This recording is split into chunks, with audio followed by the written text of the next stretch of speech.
La siguiente comunicación la presentará Joaquín Burgos y hace referencia al ensayo clínico para valorar eficacia y seguridad de la electrocoagulación versus sinecatequinas versus cidofovir en el tratamiento de la neoplasia intraepitelial anal y nos presentará resultados preliminares.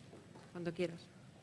Bueno, muchas gracias. Yo soy Joaquín Burgos, del Hospital Vall d'Hebron, y antes de nada agradecer al comité que haya escogido nuestro trabajo para presentarlo aquí delante de vosotros. Yo voy a presentar los resultados preliminares de este estudio, ¿no?, en que intenta evaluar la eficacia y seguridad de la electrocoagulación en comparación con el cidofovir y en comparación con las sinecatequinas en el tratamiento de la neoplasia intraepitelial anal. Como todos saben, los cánceres asociados al virus del papiloma humano son una de las neoplasias más frecuentes en las personas que viven con el VIH, ¿no? Y en concreto el cáncer anal tiene una alta incidencia en los hombres que tienen sexo con hombres con infección por VIH. Aunque no existe una evidencia clara, una de las estrategias que más se está utilizando es intentar tratar las lesiones premalignas, las lesiones precursoras, lo que conocemos como el HSIL anal, para intentar evitar la progresión a estas neoplasias.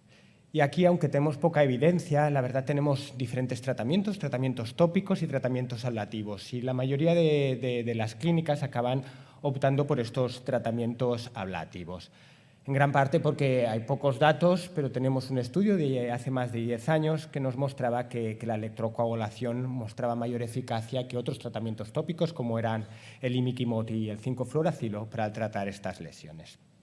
Sin embargo, los tratamientos ablativos tienen limitaciones importantes, requieren de clínicos experimentados que lo apliquen y a la vez suponen múltiples visitas a los pacientes. Por ello, nosotros nos planteamos este estudio que quiere evaluar la utilidad de otras opciones de tratamiento tópico, concretamente el cidofovir, un fármaco que tiene acción antiviral contra el VPH y en el que ya existen unos pequeños datos de pacientes con HSIL, ¿no? Es un estudio no comparativo de 13 pacientes que se trataron con cidofovir y donde se observa una respuesta del 85% de la HSIL anal. Y también el otro fármaco que queríamos evaluar son las sinecatequinas, un fármaco que está aprobado para el tratamiento de los condilomas externos, que sí que es verdad que no hay ningún dato para el tratamiento del HSIL intranal, pero sí que también hay algún dato para el tratamiento del HSIL cervical. Otra vez, un estudio pequeño, no comparativo, de 27 mujeres con HSIL cervical que se trataron con sinecatequinas tópicas y que también obtuvieron unas tasas de respuesta de en torno al 75%. Por ello, nosotros diseñamos este estudio. Es un ensayo clínico aleatorizado, unicéntrico, abierto, en donde incluimos hombres que tenían sexo con hombres con infección por VIH y que se habían diagnosticado de un HSIL intranal en los últimos 6 meses y para el cual no habían recibido tratamiento. A estos pacientes les randomizamos a recibir el tratamiento estándar, que era la electrocoagulación, o bien el tratamiento experimental con cidofovir o bien sinecatequinas. La electrocoagulación se administró en 3 sesiones, cada sesión separada por 8 semanas, es decir, una duración total del tratamiento de 16 semanas, mientras que el cidofovir y las sinecatequinas se administraban 3 aplicaciones intranales a la semana durante un total de 8 semanas. Como pueden ver, la semana 10 hacíamos una evaluación de la respuesta y posteriormente un seguimiento hasta las 48 semanas.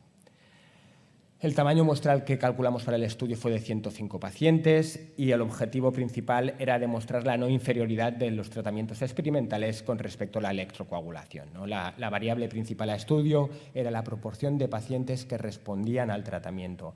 Y aquí incluíamos las respuestas completas, aquellos HSIL que retrogradaban hasta la normalidad, o bien la respuesta parcial, un HSIL que pasará a una LSIL. Todo ello evaluado a las 10 semanas de haber finalizado el tratamiento mediante biopsias de las zonas que por la anoscopia viéramos que estaban alteradas y también de aquellas zonas en donde previamente se había identificado el HSIL intranal. Objetivos secundarios del estudio era evaluar también la eficacia del tratamiento para disminuir la extensión del HSIL, evaluar la eficacia para conseguir el aclaramiento del virus del papiloma humano, la seguridad de los tratamientos, la satisfacción de los pacientes y también las recidivas de aquellos pacientes que respondieran. Del análisis estadístico, simplemente decir que la eficacia la calculamos por tratamiento observado. Empezamos a reclutar pacientes en septiembre del año pasado y actualmente tenemos 83 pacientes incluidos, de los cuales 51 ya tenemos evaluación de respuesta, que son los pacientes que os presento aquí. Las características basales de estos pacientes: la edad media 42 años, destacar que todos están en tratamiento antirretroviral, con carga viral suprimida y con una situación inmunológica correcta. Respecto a la displasia anal, el 50% habían tenido ya episodios previos de HSIL, y respecto al HSIL actual, pues en un tercio de los casos eran lesiones multifocales y cerca de la mitad de los casos se detectó el virus del papiloma humano 16. Aquí pueden ver las características basales disgregadas en los diferentes grupos de tratamiento y donde solo se observó diferencias en la prevalencia del antecedente de un HSIL previo, que era algo mayor en las ramas experimentales. En las ramas de electrocoagulación, por el contrario, se observaba de que los pacientes tendían a tener una mayor edad y también un mayor porcentaje de HSIL multifocal. Pues bien, respecto a la variable principal, la proporción de pacientes que respondieron a la semana 10 de finalizar el tratamiento, estos fueron los resultados. En la rama de electrocoagulación respondieron 9 de los 14 pacientes, un 65%. En la rama del cidofovir, 17 de los 19, un 89%, y en la rama de las sinecatequinas, 11 de 17, un 60%. Como ven, no había diferencias estadísticamente significativas, pero cuando hacíamos el análisis uno a uno sí que veíamos que entre el cidofovir y las sinecatequinas sí que las diferencias eran estadísticamente significativas.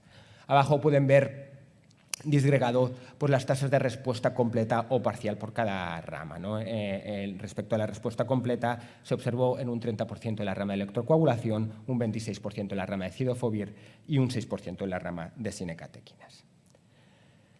Respecto a otros objetivos secundarios, la utilidad de los tratamientos para disminuir la extensión del HSIL. Aquí la verdad que el número de pacientes que tenemos es limitado, solo 13, pero sí que parecía que había una tendencia a que en aquellos pacientes que no respondían el tratamiento por lo menos disminuía el tamaño de los mismos, ¿no? Y donde no vimos diferencias fue la eficacia del tratamiento para conseguir la eliminación del virus, ¿no? El número, la mediana de virus del papiloma humano que detectábamos antes y después del tratamiento, así como el porcentaje de VPH 16 y 18, fue el mismo, sin diferencias entre las tres ramas.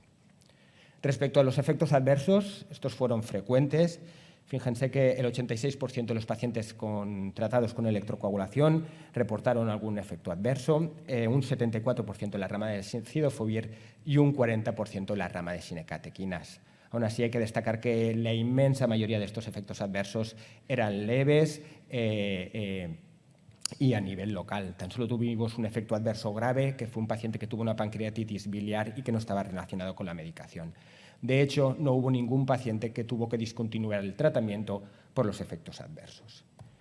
Y respecto al tipo de efectos adversos asociados al tratamiento que observamos, pues en la rama de electrocoagulación lo que predominaba era el dolor anal y el sangrado anal, con una mediana de duración de unos 5 días, mientras que en la rama del cidofovir predominaba el prurito anal y la inflamación perianal, que fue posiblemente el efecto adverso que dio más molestias, con una mediana de duración de 10 días. Las sinecatequinas eran, como pueden ver, el tratamiento que era mejor tolerado. A los pacientes les pasamos un cuestionario de satisfacción, donde 6 era la valoración máxima y 0 la mínima satisfacción, y destacar que la valoración media de los pacientes en todas las ramas fue superior a 5, aunque sí que es verdad que la rama del cidofovir pues, presentaba una menor satisfacción en comparación a las otras 2 ramas de tratamiento. Y respecto a las recidivas, esto lo pudimos evaluar en los 37 pacientes que respondieron al tratamiento. La verdad es que podemos decir poco porque el periodo de seguimiento es pequeño, tan solo una mediana de 5 meses, pero ya en este tiempo hemos visto algo que es frecuente en estos pacientes con HSIL, que es la recidiva de la lesión, ¿no? Encontramos 7 recidivas. 3 de los 9 pacientes tratados con respuesta en la rama de electrocoagulación recidivaron, 1 de los 17 que respondieron en la rama del cidofovir y 3 de los 11 que respondieron en la rama de sinecatequinas. Una tasa de recidiva a los 6 meses, pues que como ven es del 50% para la electrocoagulación, de un 8% para el cidofovir y de un 25% para las sinecatequinas. Otra vez sin diferencias estadísticamente significativas, pero que cuando hacíamos el análisis uno a uno sí que veíamos diferencias de recidiva entre el cidofovir y la electrocoagulación. Así que, como conclusiones, los resultados preliminares de este estudio sugieren que el cidofovir puede tener una mayor eficacia que la electrocoagulación y que las sinecatequinas para el tratamiento del HSIL anal, todo ello con una buena tolerancia y una buena satisfacción por parte de los pacientes, lo que le convierten en una interesante alternativa para el tratamiento de estas lesiones. Muchas gracias.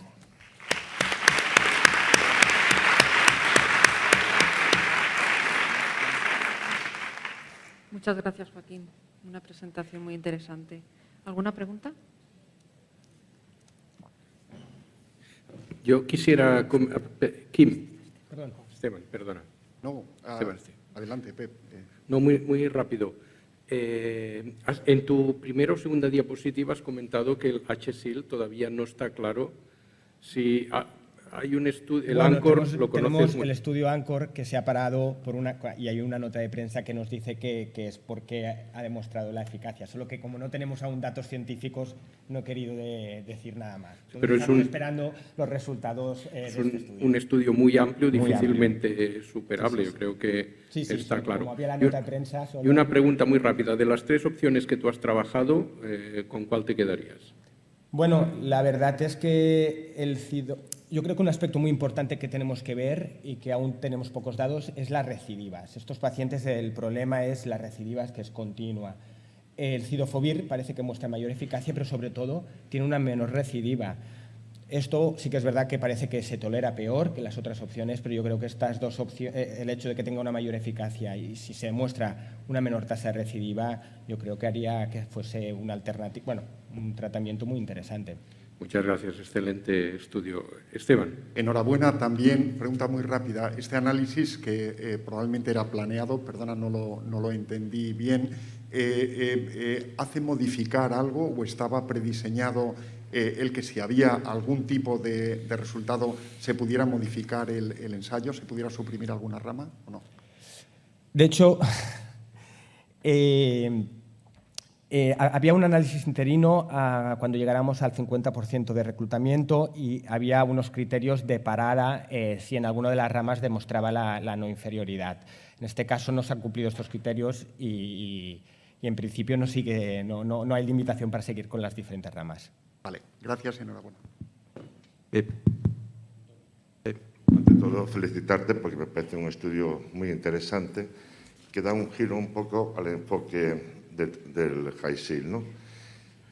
En estos resultados, ¿os habéis planteado un tratamiento mixto?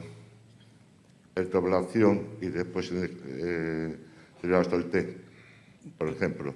La verdad, dado el número de recidivas que tenemos en el tratamiento de esta patología del HSIL. Yo sé que hay muchos grupos que, de hecho, utilizan muchos estos tratamientos mixtos, ¿no? De que los tratan mediante técnicas ablativas y después les dan tratamientos como imiquimod.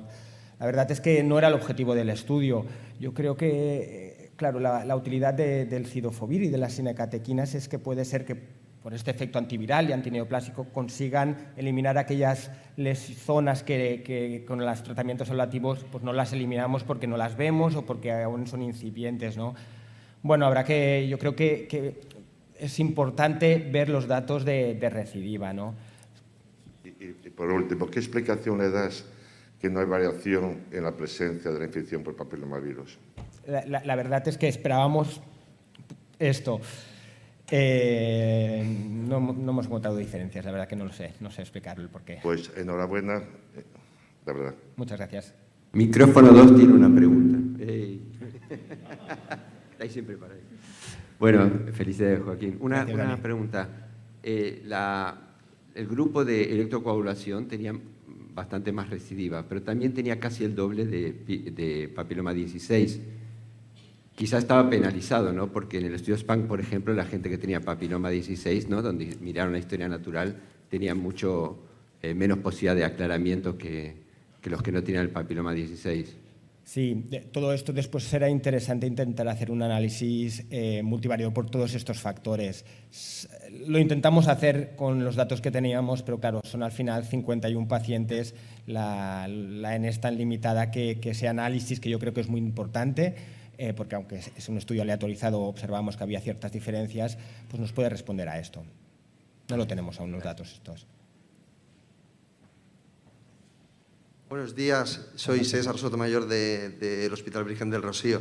Enhorabuena por el estudio y bueno, yo creo que ahora en la nueva época que nos viene, que se ha confirmado, aunque es un press release, acerca del tratamiento de las displasias, tenemos poca información sobre el Sidofovir, ¿no? De hecho, es uno de los pocos momentos que se hablan de Sidofovir como una alternativa terapéutica y tenerla me parece adecuado. Quizá me perdí y me gustaría saberlo, pero no sé si se analizó por tema de multifocalidad, es decir, si hubiera mucha afectación multifocal y por qué, es decir, si los pacientes que iban mejor con Sidofovir era porque tenían menos afectación o tenían menos lesiones. Y por otro lado, uno de los outcomes importantes en el tema de la displasia anal es, de alguna manera, erradicar los genotipos de alto riesgo y esto no lo logró, por ejemplo, Sidofovir. Sí.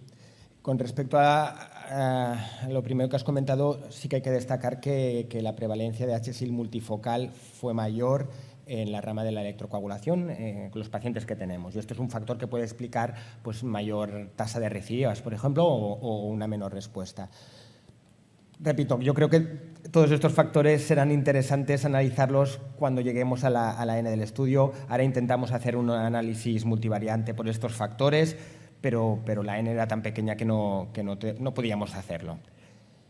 Y respecto a la segunda respuesta, sí, la verdad es que esperábamos que el Sidofovir, al igual que parece que muestra una menor tasa de recidiva con respecto a las otras opciones de tratamiento, lo lógico es explicar que esto fuera debido a un aclaramiento del virus del papiloma humano.